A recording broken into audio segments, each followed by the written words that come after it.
acheter bétadine. Vous connaissez bétadine, non? Bétadine, il y a son 2.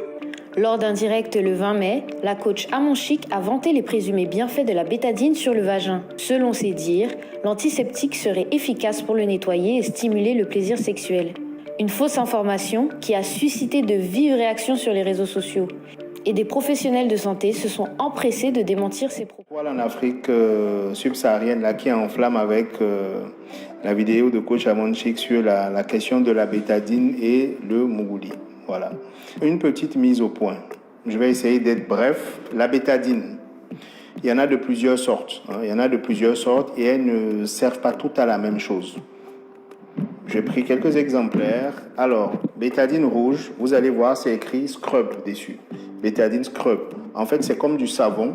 On va l'utiliser en fait pour la peau, pour nettoyer, pour badigeonner. Par exemple, quand on va opérer quelqu'un, on va désinfecter même une plaie avant.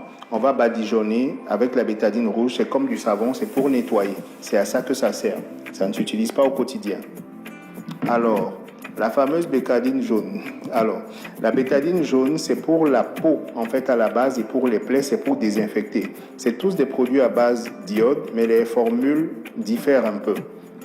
Donc, on va l'utiliser pour nettoyer la peau et les plaies.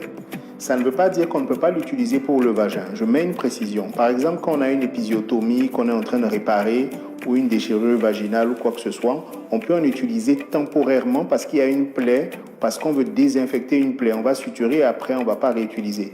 Donc, ça ne va surtout pas s'utiliser au quotidien parce que c'est alcalin et ce n'est pas fait pour ça, sinon on va déséquilibrer la flore vaginale. Donc, si vous êtes parti chez les gynécos et qu'on vous a, parce qu'on a enlevé un stérilet ou qu'on a fait une procédure dans le vagin, qu'on a mis temporairement de la bétadine, c'est pas un problème. De la bétadine jaune, c'est pas un problème. Une fois en passant, oui, pour un soin.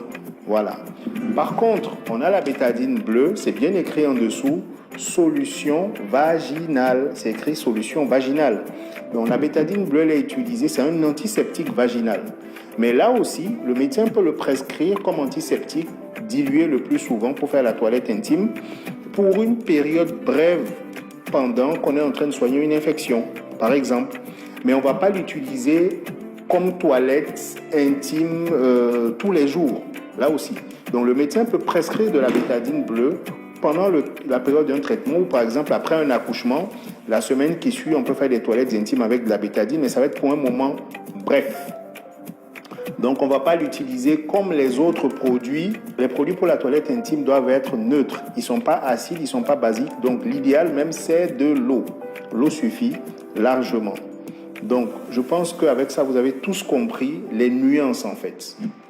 Les verres, là, c'est pour les vasins, pendant les infections, pendant une courte durée.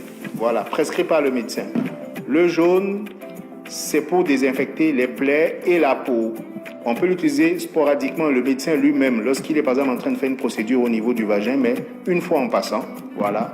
Et le rouge, c'est souvent du savon pour nettoyer une plaie ou la peau avant d'appliquer souvent le jaune. J'espère que j'ai mis un peu de clarté dans tout ça. Que le vagin se nettoie tout seul. Lorsque vous utilisez un antiseptique comme la bétadine, ça va détruire ce qu'on appelle la flore vaginale. Le 23 mai, le ministère de la Santé et de l'Hygiène publique a également publié un communiqué sur sa page Facebook. L'utilisation de la bétadine expose les femmes à des écoulements vaginaux ou pertes vaginales incurables à cause de la destruction de la flore vaginale par ce produit, a rappelé le ministère. La coach, connue pour ses conseils en matière d'amour et de sexualité, s'est excusée sur sa page. Des excuses qui n'ont visiblement pas suffi à la ACA, qui lui a demandé ce 25 mai un message de rectification et des excuses publiques.